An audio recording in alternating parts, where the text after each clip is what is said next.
lane instead. They get the Caitlyn with the triple ban on AD carry targeted at Danny, finding this sort of advantage for their champ select. So they've traded mid lane roaming priority for bot lane pushing priority with the Caitlyn. I think that's fairly risky because EG, obviously Jojo plays a lot of his matchups really aggressively. And if now they lock in the Ezreal Karma, which is basically my favorite response to Caitlyn Lux, which I assume the Immortals are going for this pairing, because of the Ezreal and Karma extra range and poke for early on in lane, and EG have the Ryze to roam. I feel like this trade, is set up by Immortals, but is actually feeling more EG favored to me. Interesting. Yeah, I want to know what comes out of this one because obviously Caitlyn can bully lanes really hard. Karma can be attackable if she can't play behind the minions at all times. You can land the hook, you can kill her. Nautilus' CC chain is long enough that Caitlyn traps will fire. Compared to Jinx, like Jinx traps arm really fast and you can fight them on. It's going to be no problem at all. It's very easy to land those. Caitlyn traps, you don't always have enough time. Nautilus will do that for you, so you can one-shot a Karma here. And if Ezreal doesn't distrant with Arcane Shift, you can maybe kill him too, so there is a chance Immortals finds that kill. We heard Destiny talk about how Arrow's a very aggressive player, wants to take the leads. I'm not sure who I favor in a 2-on-2 overall, but I think it's going to be a volatile lane. Yeah, and as I was saying earlier, for the Ryze pick, you want to get one of those junglers, the Lee Sin or Xin Zhao, so Immortals are trying to at least take away from those strong pairings with the Ryze for Evil Geniuses to try and split up Inspired and JoJo's synergy here. Meanwhile, EG gonna target Revenge himself, who has been a pivot point here for Immortals, playing a lot of these aggressive split push top lane champions, so trying to whittle down on that. Impact will usually have a solid response to pretty much anything that is picked on the top side, and has also played a decent amount of top lane priority carry champs himself up there, so they still have this kind of flexibility in draft to go for. I expect Immortals, though, to keep banning Inspired jungles, and they go with another one of the early game AD jungles, the Olaf, that has gained even more prominence recently. Meanwhile, though, I mean, with the kind of switch up there for the Immortals pairing, it's not the classic Caitlyn Lux that is all about pushing towards turret plates. By picking up the Nautilus here for Destiny, they're also opening themselves up for possible mid-roams from Destiny, which is something you kind of lack when you go with the Lux Caitlyn for all pushing power. You don't have that melee support to check brushes and to go for a lot of the same impactful roams. So what comes through? Jungle, not a surprise. Immortals indeed going for a counter pick on Revenge in the top lane, wanting to fight up against Impact. Find something to do. He's played one tank game. Everyone else has been a fighter. We'll see what counter matchup he gets and what it is Impact wants to blind in this. Yeah, and I like the Immortal strategy. Again, you triple ban AD, first pick AD. Then you double ban jungle, first pick a jungle here for their answer. Oh, lock it in. This is my personal favorite counter pick into Xin. And Xin is one of the most popular professional jungle picks at the moment. Yeah. I love talking about Trundle into it. My favorite pick here. The pillar is so useful against this champion to try and get cooldowns out of him. And you can still red smite and hand-to-hand fight the Xin, especially once you get your ultimate there. Trundle can just bop them straight up. So it really sets you up for a lot of strong matching as far as jungle is concerned. And when you're looking at your lanes that already have strong advantages themselves, that's all you need as a jungle. So we'll see Inspire trying to mark Xerxe and try and shut down any sort of Xerxe plays affecting lanes, and then you get to be your Trundle for later, and you can ult on either the Nautilus or the Xin front line for later. So man, I just feel like EG rounded this one out really nicely, and Immortals are gonna have to add something nice and spicy, Phreak, for me in the last pick. I wanted to see something even spicier like a Yone, but this is still good. I think the bans were pretty solid from EG. Gwen is the worst Sion matchup out there. You can kind of just like outrange the Q and then turn immune and just like ignore everything, or just dash around behind it. So very important ban there. Camille obviously very favored as well, because true damage is going to work pretty well on that one. You can mess with everything else. Graves still favored in the matchups. Revenge going back to Comfort, but it is Comfort that is good in the lane here. It's kind of hard to find a top lane pick that's not going to get countered by something in a fighter pool. So, goes to Science. We can do something decent. Immortals looking to get the 2-0 record on EG here. Yeah, I mean, it does feel still like an uphill battle, but such an important matchup here. Both of them tied in the standings. It's going to be fun. EG Immortals coming up next.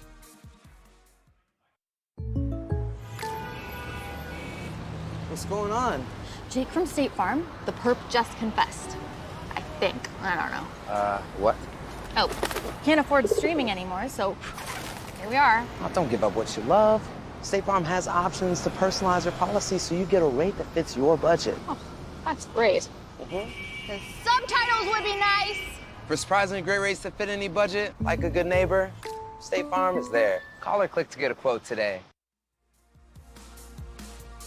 Welcome back. EG versus Immortals, both at 4 and 5. Everyone I've talked to says they still believe EG is a top 4 team, that they'll get there. It's just been a short slump, but 13 days ago, Immortals took control of this matchup and never let go. A gold lead the entire time, hoping to run it back in a very similar looking game here.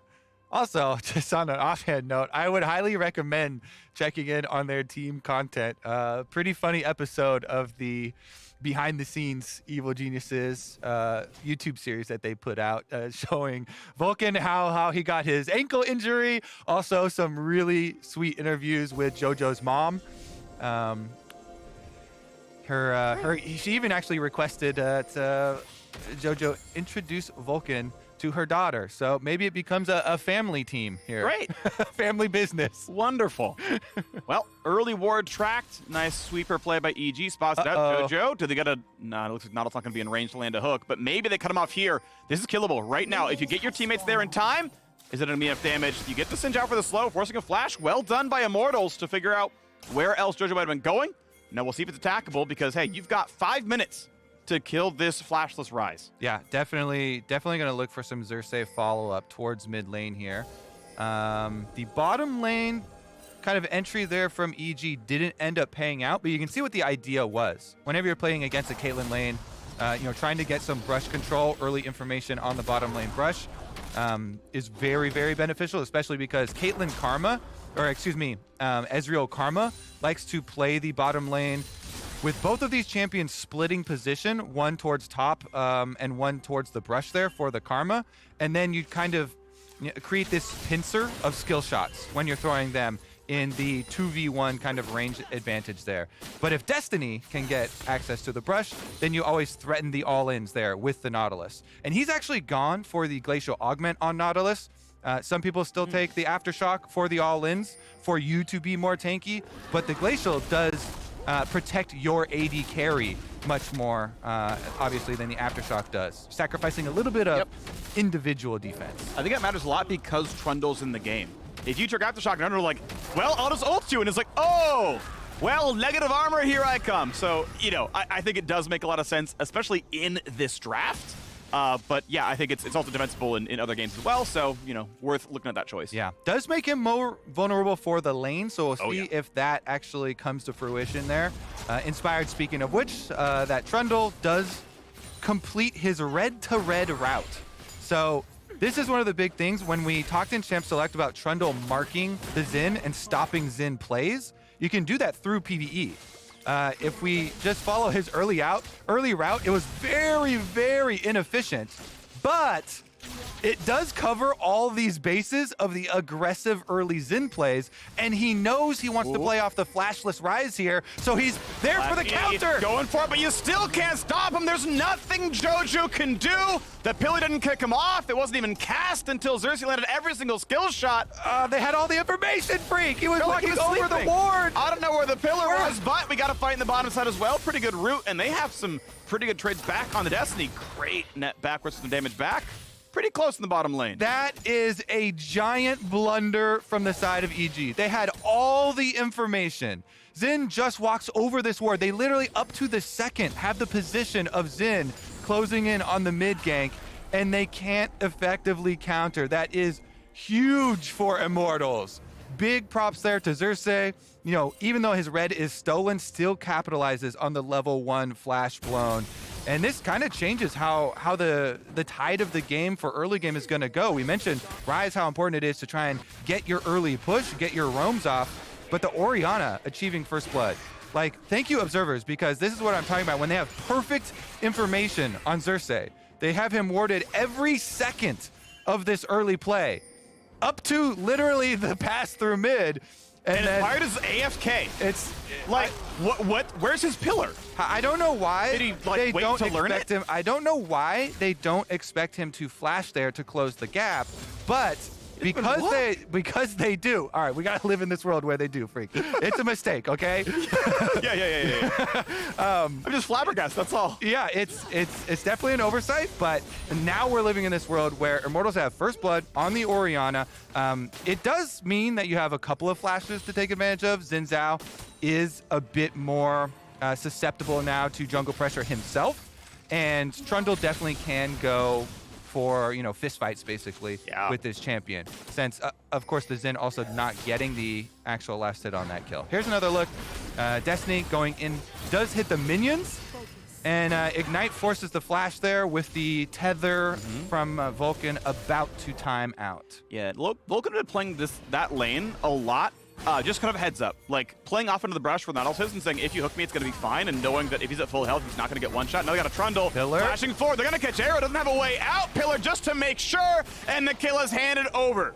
Danny on the board now. Well done, EG. Really smart wraparound here from Inspired. So he's bouncing back very quickly off that bottom side play, wraps into the fog of war, and Vulcan's communicating the whole time. I have early flash here. He goes with move speed, get in range of Caitlyn, matches flashes with the Caitlyn. You can't get out of that tether. So big props here to Vulcan specifically for setting up this gank.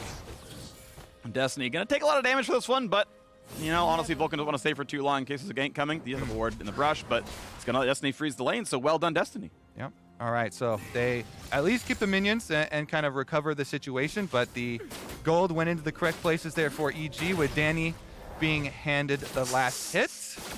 That hurts. It does. Every time you see it happen. Yeah, oh well. Still gonna get all the XP and gold though, and it's still gonna deny some to Danny, so obviously still positive for him, but yeah, 300 gold for the kill. Obviously gonna be really nice. Extra longsword there in the inventory. Getting to at least recall or die on Noon Quiver means you're not so sad about it. Like if that happened to Wave earlier, you'd feel really bad as Arrow, but he's been farming well. Yep. And this is the big topic for Immortals, has been the AD carries switching positions, but Arrow, they invested 3 AD carry bans plus the first pick on the AD carry. Here's the delayed power move from Evil Geniuses. Again, slow into nose. He has to fight. No way out. Well done, Danny. It's number 2. Yep. That's why we caution against Xin with no flash. Really well done by EG. Again, kind of facilitated by Vulcan with the Karma speed up. It does so much in the early game, and they just run him down. Blue buff, second blue spawn here, taken away by EG. Like the timing of this invade and the kind of the brute force. Yeah, the timing was great because I don't think they had a bunch of wards tracking. They just knew, hey, blue's going to respawn at 7 minutes. Let's set a trap to fight for it, and it was just perfect. Yeah, I mean, it's they know he started on blue from early information on the jungle route since they stole red away. So well done capitalizing on second buff spawn. This is something that we've brought up a couple times for the LCS teams, but really love seeing when, you know, actual preset plays are set around the second buff timers, because those are so easily calculated. All you need to know is which side he started on. Yeah, really cool stuff. So well done to that one. And it means that EG are now back to a 480 gold lead, paying back to first blood. Of course, we got JoJo's flash back up here. And yes, Danny, in fact, is rich from the 600 gold he's earned. Inspire would like to do a little bit more. Still no flashback of PoE for about 10 seconds. Coming back very soon, though.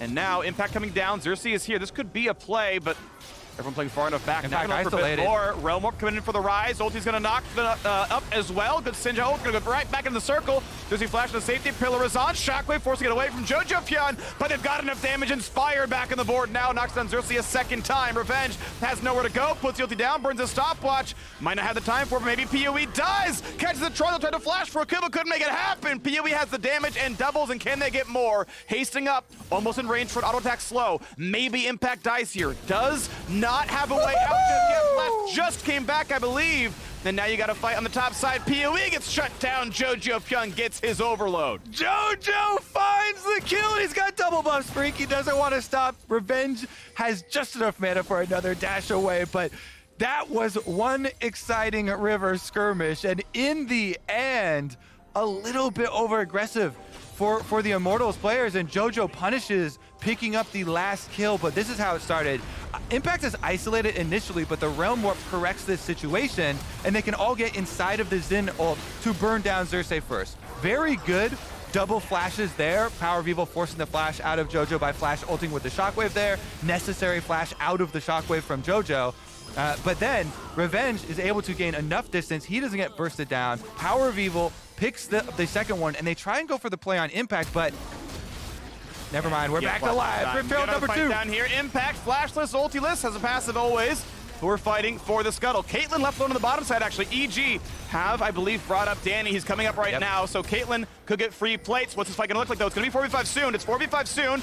Will it reset? Right now, a fight come in. Danny caught out. Is he gonna die, though? Runs away for his life, ignited on, and inspired finds the first kill. And Jojo gets out pretty safely. It was him they were going for. Gonna stay alive. Xerxe drops as well. EG winning the fight. I can't believe they took that battle. Danny showed up. It was a 5v4, and EG gets the 2-0.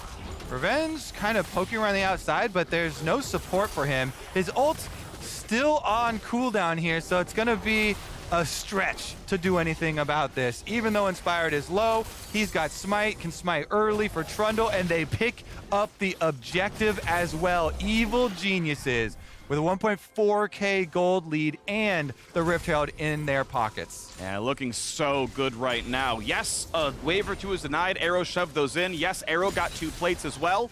But after the fight, Jojo TP's down, catches it afterwards, doesn't lose any more, and looks pretty good. Danny now holding on Rift Herald is going to be a lot of turret gold. Yeah, and he picked up on 2 of the kills, so lots of extra money. He's not even feeling bad about the turret plates that Arrow got. Since he's the one holding the Rift Herald, he can have isolated gold for it. You usually have to split it with your jungler, who will hold the eyeball, but he can get every single penny out of that activation. Yep, Herald Charge plate gold is global. You could die, you could recall, you're gonna get your share of those 2 plates. And now it's going to Danny no matter what. I think right now if he summoned it, yeah, okay, Destiny could hold the Herald, he wouldn't get anything, but at some point, you know it's going to summon, you're just going to find plate 2 or 3. And the reason why I'm so worried for Immortals in this game is because Evil Geniuses, not only do they have Ryze for side lane to try and answer, but they also have a big advantage in front-to-back team fighting. Massive tanks will do that for you. Sion, obviously, really big front line, but Trundle gets to shred the Nautilus even if Destiny tries to go in. So it's going to be a lot more difficult for Immortals to try and maneuver around it, and that means they have to hit key abilities and set up fog of war advantages beforehand, because if you just go front to back, straight up, face to face, it's going to be rough. Flashing in for the slow, doesn't land the slow, but if that did, he probably could have kept it with Arrow and followed with the root, but able to get the flash out. Arrow stays alive. Immortals fighting back from an 1,100 gold deficit. EG playing as well as many hoped they would throughout this season, but it's been pretty fast, frenetic, and powerful for them. Yeah, I mean, the LCS has been so competitive within the first half of spring, so even though Evil Genius's record is not what people expected it to be, it's because there has been so much competition at the top of the LCS, pushing them down to a below 50% win rate here for them, trying to correct the situation in this game. It looks like top side overload with Sion continuing to push on bottom side will pay out for them off this reset from PowerOfEvil. He does have teleport. Plates. It is still pre-unleashed because we're only 13 minutes into the game, but all his towers are being pushed on, so should be able to get right back out. And meanwhile, we can check in on the items being completed. Essence Reaver is done first for Danny. A Chem Tank for Inspired Trundle. Just trying to get in range because, yeah, you can kind of engage in Sion, but that's kind of weak too. So hoping to get in. Hullbreaker done for the Graves and side lane though. And also, the other common option for Trundle in Divine Sunder is most effective versus Health Stackers. And Health Stackers are not super prominent on Immortals. I mean, the Graves with Hullbreaker finished, is one of the items that has the most health in the game actually, but that's the split pusher, so yeah, is looking to be another huge frontliner. Again, Evil Genius has invested so heavily in very strong frontline, which will benefit them for the straight up objective fights. And since they're the ones that are able to get the early lead on turret taking here, bodes well for them. I'm honestly only curious about when they start to transition, because we're pretty late into the game, 14 minutes here for First Dragon to still precede being set up on. So after this reset, when they're with their extra control wards, I would definitely expect them to start to transition to the bottom half of the map. We hand it off. Immortals are going to try to scale through this mid lane. Some cooldown reduction in for the Orianna. Looks to be going towards Leandries as well. One of my favorites is tracking PoE builds. Yeah. PowerOfEvil, especially Orianna, is one of the champions that he is most well known for going for alternative builds. A lot of them that have been scrutinized have been Orianna builds that incorporate the auto attacks way more than a lot of other players do. This one not necessarily showing that yet, but definitely keeping my eyes open for it. Absolutely. I want to see if he can get anything done. I mean, there is a Trundle and a Sion. Like, there is a beefy front line that you want to consistently damage through. It does lend itself toward Leandries, for example. We actually are seeing a Gale Force out of the Caitlyn, which will be less single target DPS, but more playmaking. We'll see if that one's going to matter, because again, they will have to get through a full tank Sion at some point in these team fights. I don't believe they pick Sion to just sit against Graves the entire game. Yep, and there's the dragon we were hoping for EG. Yeah. Now, again, since it is so late into the game, I think that Immortals aren't as scared of it as they might have been if it was a much earlier dragon, because they do have the Graves already with the Hullbreaker for trying to split. And so it's quite nice of a feeling for them that at least the pressure of EG forcing these 5-on-5s on these neutral objectives on this dragon stacking won't be as a time crunch as it normally is. I still would say they have a very big hole to dig themselves out of in this game, with the gold lead now really coming up in items here for the Evil Geniuses members. I gotta say, nice shot, Destiny. I think he actually, with the hook, with rank like 2 hook, last hit the cannon and gave that gold over, because Arrow was in between auto attacks there. So that's an MVP play right there. That was 135 gold or more for that hook. Yeah, for the team. Yeah. Definitely. Big ups. You need every piece of gold you can find on the ground right now for Immortals. So. I mean, that's 10% of the gold lead was right there, getting that cannon. In those contexts, you know, actually a pretty meaningful play. LCS big support plays. Yeah. Well done, Destiny. Second best play Immortals made all good. Changing out his AD carries, but he doesn't care. Whichever AD carry is in, he's going to force feed them gold. Exactly. The real carry is the Nautilus along the way. So 2,000 gold, though, ticks up. EG still feeling very good. Second Dragon far away. Baron the same, but Herald is up, and EG are already there for that one, so this should be absolutely a freebie. An uncontested Herald to go to EG. They should find first turret out of it. I know they only got 2 plates at the top. Probably could have liked to summon that one mid, so that the second summon could just completely clear the mid lane wave and give them more map pressure, but we know top lane is pretty low and can be a target. Plus, I just want to re-emphasize here that the issue has been that Ryze is a very good side lane champion. Never mind, Impact is also And we got the reinforcer coming here as well. TV showing up for Revenge, a great pillar. Jumping over it there. Nice true shot barrage out of Danny, but now can they get the rest of it? Another slow is there. He does not have flash, does not have ult, only the passive, so Impact will be left to die. PoE grabs the kill. Time to walk away. Xerxe gets the knock, but walks out. So the cost for this is your top lane teleport, where Revenge actually teleports up to the play, away from answering this split push that we just highlighted for Jojo. And this Ryze getting more money is a very big problem for Immortals. They already know, all right, our team fights are going to be rough. You know, the front to back is their advantage. They have really big tanks, but maybe we can get something going with the Grave split push. Hullbreaker, you know, still extremely powerful item. The problem becomes Ryze has a 2-level lead already on the Graves right now, and just got solo turret gold in the bottom side of the map. So Jojo should be able to handle the side waves as well. That was 450 for the first turret gold plus the global being untopped, unless another turret was killed first. I think top might have actually been killed by Impact first. Either way, though, it's still obviously a big surge of money and more than the split 2 ways assist that Revenge got. So that 1v1 will be harder. Thankfully, Hullbreaker itself scales in stats, so maybe he holds up. And well, 2.2. You can see the gold that actually has grown since the previous play, so that has added into EG's favor. We'll see if Immortals can find their next move at some point, though. We haven't yet seen the second Herald summon, and that's going to be about enough health that I think mid-turret dies to just the charge. As long as someone's in range for the gold, that's going to be really good. The world is just collapsing around Immortals right now. They've got so many problems to deal with and not a lot of answers as far as how they're actually going to win either a team fight or a side lane. And it starts to become the scenario where you need to either have the classic, surprise play out of Fog of War, or like you need to have a magnificent shockwave combination with somebody. Destiny Xerxe combining to deliver the shockwave from PowerOfEvil. PowerOfEvil, though, is building for getting through the front line, getting through the tanks. As you mentioned earlier, the Leandries, definitely a no-brainer there because of the big health stackers for both frontline members, but also following up with very early magic penetration as well to deal with the magic resistance inside the turbo chem tanks. Yeah, it's not going to one-shot their back line. No, and that's fine. I'm just still not a fan of Void Step second. I don't think it actually does the optimal things you want it to do.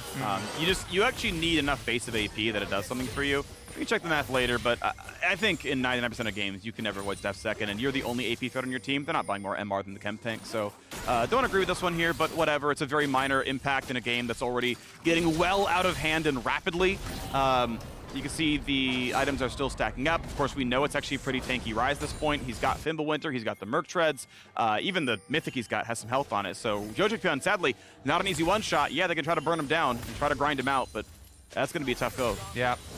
Always really hard to catch Danny on this Ezreal as well, so definitely like the DPS build he's going for. Dragon number 2 should be very easy for Evil Geniuses to pick up. Again, Immortals have to play the harder side of this coin where since you can't go answer their 5-on-5s setting up at these neutrals, you have to try and trade on the other side of the map, try and force the other lane and get some split push advantages. So they send 3 members topside, but Impact can just hug the turret.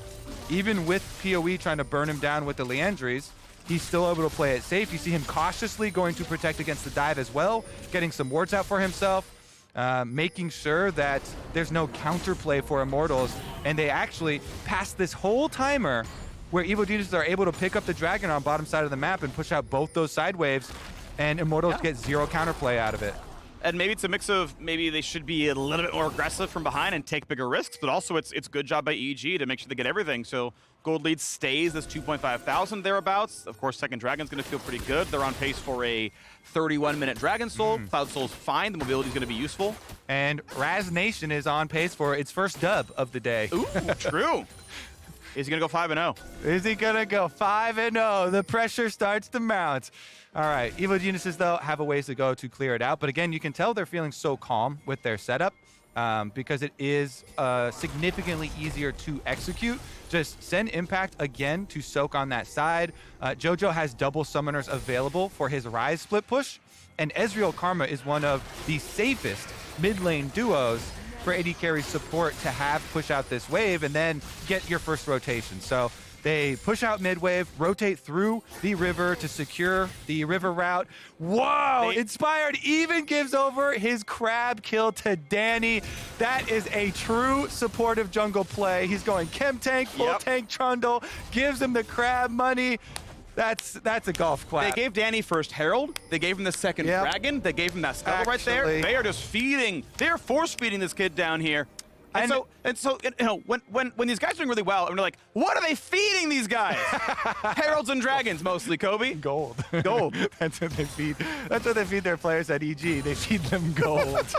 Honestly, though, this since we have a moment here, this brings me back to when this EG lineup was first announced. One of my big, no way, he's handing him red too. Oh, it was too early. All right, that's actually poor communication then. Yeah. You know, Evil Genius says, not enough. Huge mistake in this game. What problems are brewing within this team? I guarantee you, don't check the replay because I'm right, trust me. Inspired, like, check the queue, and he's like, yeah, it's ready. Oh, he like, lets it walk by. Honestly, that's funny. If he did it for content, I'm on board. That was a hashtag live evil. Yes. If he baited him, if he was like, oh yeah, red buff is prepped, man, no problem, and then stops DPS on it. That's pretty great. Well, we found a knockdown to Impact. They still cannot knock the turret down. Keep is coming yet again. What's the fight going to look like? Because Xerxe is going to run out of health a little bit. Nice stun to Caitlyn. Be careful because Ryze is in, finds the root as well. Good damage. Arrow's almost burned down. Has to burn someone or heal. They stay alive, but EG have full health bars everywhere. Can Immortals even get out is the question. Revenge checks, grabs some move speed real quick. Definitely wants back in. Flash. Great escape from Danny. Knocking for Impact. She'll play in the front line. And looks like not a good way out. Shockwave buys some time. Good ult through from the Graves as well. A bit of damage back. Impact is still tanky, and Vulcan finds the kill on to Destiny. Supports on the board. You're seeing the struggles, though, that I would caution against for Immortals with this matchup here, and that's why in Champ Select we're definitely laying our praises on EG, unless Immortals came up with some snap play there. And Destiny tries to go for it, you know, flashes in, gets his combo onto Danny, but Danny with a simple arcane shift gets right back behind his tanks, and EG never break the line. They never give up on their formation for their front to back, and damn, those tanks are tanky. Yep. And unfortunately, Immortals are trying as much as they can to build anti-tank items. Again, I understand it. You're going through a Trundle. You're going through a Sion. We've got, you know, Lord Dominic second year out of the Caitlyn. And the tough thing is, like, even if you're building anti-tank, you are still killing frontline slower than EG is killing your frontline. And it's just, I don't know what you have to do about this. Like, you're so far behind, your builds aren't going to do anything no matter what you do, and it just feels rough. Yeah. Caitlyn's also not a great tank buster. No. Even if you try and itemize armor penetration second item. So until he gets his Infinity Edge, it's actually just going to be a little pea shooter trying to take off tiny little scraps of health from that front line. Yeah. And we shall see. Evil Geniuses, this does mean that their path forward is so clear. Guess what? Dragon 30 seconds. Recall, get your control wards. That's what I like to see. Is the last item here completed as well. Frozen Heart. We've got line of 4 control wards down here for EG. Go out to the dragon, pick up your dragon number 3, transition over to the Baron side of the map after you've already taken that objective. Xerxe, though, he's behind enemy lines, but he's behind the tank. Yeah, he doesn't even break the shield of the Sion. Actually, it's going to impact winning the fight in the 1v2. Yeah, definitely the least likely champ you would like to flank there is the Sion, the main tank, the main raid boss. Bottom side will be pushed out by Jojo in preparation for this dragon, though. One more wave will be instantly cleared and Inspire can go collect. So, dragon to be attacked, and yeah, should be pretty easy. As we're going to check, they are trying to cross-map it a little bit, but all I can do is knock down wards. Yeah, and if their DPS is not enough to fight EG, their DPS also right now is not great for on Baron, so they don't have the biggest threat of it. Pretty interesting call here from EG. They just have Ryze, who has Realm Warp available, finish up the dragon, even though he's going to take significant dragon damage. This is a Cloud Drake, the fastest attacking dragon, does the most damage of any of the dragons, and will chunk him low. There's no vision for Immortals to know that, and so he still has the threat always by not showing, not in, staying in Fog of War, that he could Realm Warp, he could teleport, and you don't know if he's injured. Yeah, so it's going to be pretty safe, and we are still on pace. Again, under 32 minutes, Cloud Soul will come through. EG have just remained in control for the last 12 minutes, basically. Stacking them up as an extra win condition, not risking the play to go for the Baron. That said, though, the gold has remained very flat. It's still been 2.x1,000 for these 12 minutes. So to Immortals' credit, they are holding up. Their inventories are growing at the same rates. The problem is his timer's ticking down. When Cloud Soul injects, again, another like 4K in rough stats in terms of sort of winning games, that's coming soon. Yeah, it's definitely scary when the team with the extremely strong front line gets move speed on top of it as well. Not only do you have Sion Train coming down for the engage, but Trundle just gets to zoom at you. Cloud Dragon plus the W speed, Inspired will be running quick, and with the Chem Tank as well, it feels like EG, it's kind of inevitable that they get their engage off. Well, Wave's pushing in right now. Sadly for Immortals, they can't cross-map much. They already knocked down top lane outer turret, so, what they tried to trade for dragons has been claimed. Going for tier 2 sounds really tough. And EG just keep controlling mid and bot. Killer is on. 3 versus 2. Good luck as TP's come in. Realm Warp as well. Arrow flashes. Arrow still goes down. Jojopyun finds one, and they're going to find a whole lot more. Impact knocks a couple up. Gets interrupted in the meantime, but he's still too tanky. Finds another stun. Pulled back in. Stone Plate is a big shield. Shockwave on a 3. Danny with a good arcane shift gets away. Inspired nearly dead, but just too tanky. Walks away with his life. And you can see the start of the extra damage here with the tank busting builds from Immortals give a little bit of threat in the exit here from EG. It's not enough to make them second guess themselves, but at least they're keeping them a little bit honest, and you just stop this play at a single kill picked up for Evil Geniuses. This timer is actually pretty important for Immortals. They need to take advantage of the reset from EG to actually regain some vision coverage for themselves around the Baron. This is their their last hope.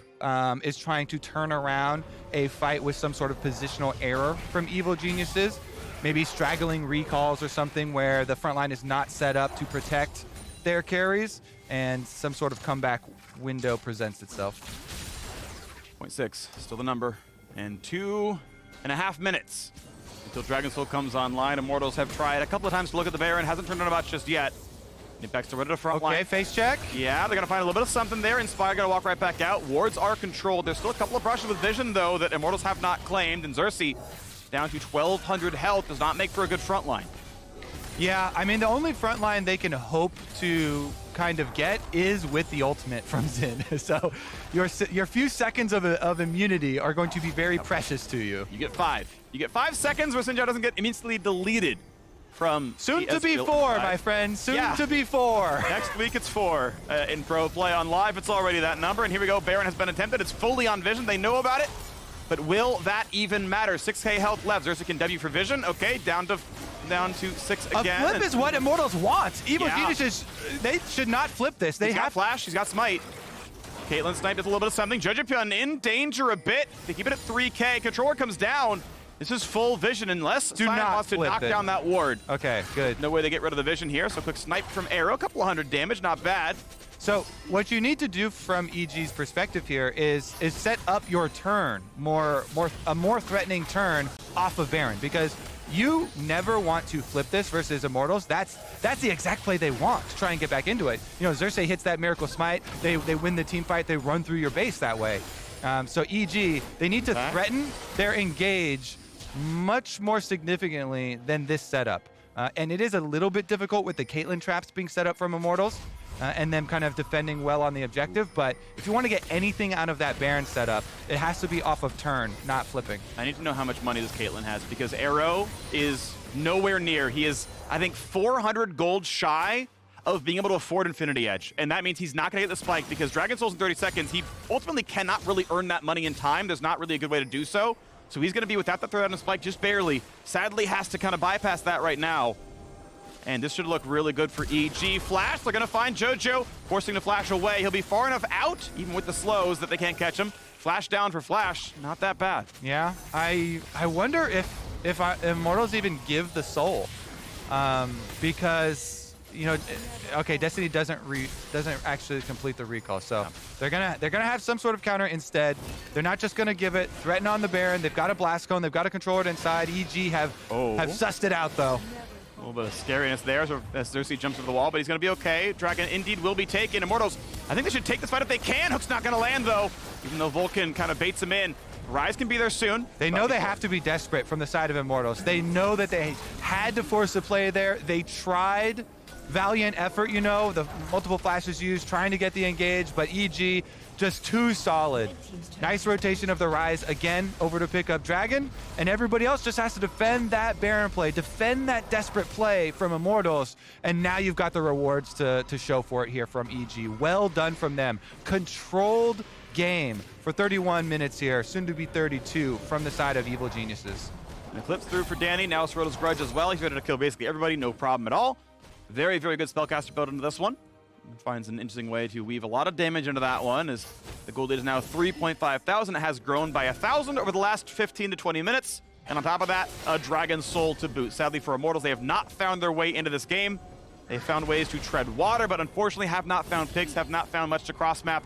And it's been just playing to EG's tune. They're happy to sit and scale and get to late game Sion, where the front line's better, the back line's better. And they're gonna find a little bit more now. Xerxe, you can see, loses about 20% of his health from a single Ezreal Q, and that happens every single time. Certainly does. All right, EG setting up again with a much better turn. They've got the Dragon Soul. Sidesteps it, ult comes down to block some damage, and he's hopefully gonna get away for now. They can't get right back in, but as they burn out the ultis, the second half could look good. On the Jojo, isn't enough damage. The question though is Flash is down, and they find him with a shockwave. 1-for-1, Inspired is low, but Inspired survives. 1-for-1, well done to Immortals. PoE has high ability haste, can get his spells back soon, but they found him. He's flashed, but he's rooted in place, and Impact's here for more. Danny jumps in, finds the kill, chases in for more. Thank you for 3 extra kills, and they're in for the rest of it. Arrow left alone. Arrow can run for his life. Stop the recall. But the Immortals base cannot run. Nice dodge there from Vulcan. He's using the move speed, but he's going to go down. Arrow's trying to finish him off. He just wants to stop the recall, Phreak. Yeah, the root was there. Couldn't land the net. And you know Vulcan's going to stop him again. Well, it's actually Inspired this time. It won't look too bad. The pillar's there, but the base is dying. Inhibitor turret is down. Inhibitor itself is gone as well. Vulcan would love to bait him in. Pillar's not up for a little bit, though, and Arrow's going to play by the wall to jump over that one. Hits a Scryer's Bloom, and here comes TP's for a bit more. So the game will not end, but Arrow will lose his life. Pillar not timed quite appropriately. They may still get the chase down. I mean, there's no way out for him. It's just a question of how does he want to die? He wants to die getting gold. What's your last meal? Gold, please. I would like some gold. Thank you very much. 63 added to the coffers. But that time is so rough that it's a guaranteed 5v4. Everyone's ready to go and fight for the Baron. I love gold. Who knows that reference? Is that really old now? Austin Powers? Oh, I've seen that. It was also poorly done, so maybe. Yeah, that was one of the worst Austin Powers movies. Well, I was referencing my actual imitation. There were better Austin Powers. Here's the really good turn onto Jojo that actually opens some hope for Immortals. They actually used the shockwave to finish off the kill, and then there's like, oh my god, we actually have some hope. Inspired flashes away, though, gets away with 100 HP. He's able to get off the reset, and it's about the re-engage from, again, Vulcan has been magnificent for them this game. So many of his tethers and then flashes on Karma to make sure the priority target still gets rooted. And once you get that advantage, you can just run your Sion forward. Ezreal back through. Yep. Nice copium there. Yes, at least it's only Dragon Soul and Baron and another teamfight victory. Yep, and there you go. Danny did some damage in that fight. A decent number right there. Obviously, Fewy put out a pretty good amount, but yeah, not enough coming through for Immortals there. The gold lead now 7,500 Dragon Souls on, Baron's on. You're going to look at a second inhibitor kill now. Here comes the Siege, decent damage. And oh, by the way, yeah, the shield on a Sion, yeah, it blocks the entire Caitlyn trap combo. So that's not too effective. And the turret keeps taking damage. No, I mean, Sion is ridiculous at this point because Impact also has a Warmog, so even if you manage to get through his giant shield and manage to put a dent into his armor, he can just back off and heal up off the Warmogs. It's such a strong combination with your Gargoyle Stone Plate because you get a massive item shield on top of your W shield.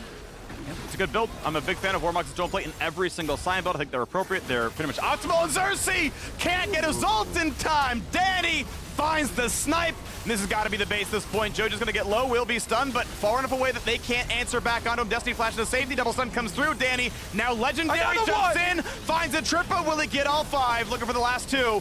The poor revenge on his turret will get none. Health bar getting lower. He's ignited, not healing for very much. And that's the stopwatch. What a bait. Well played.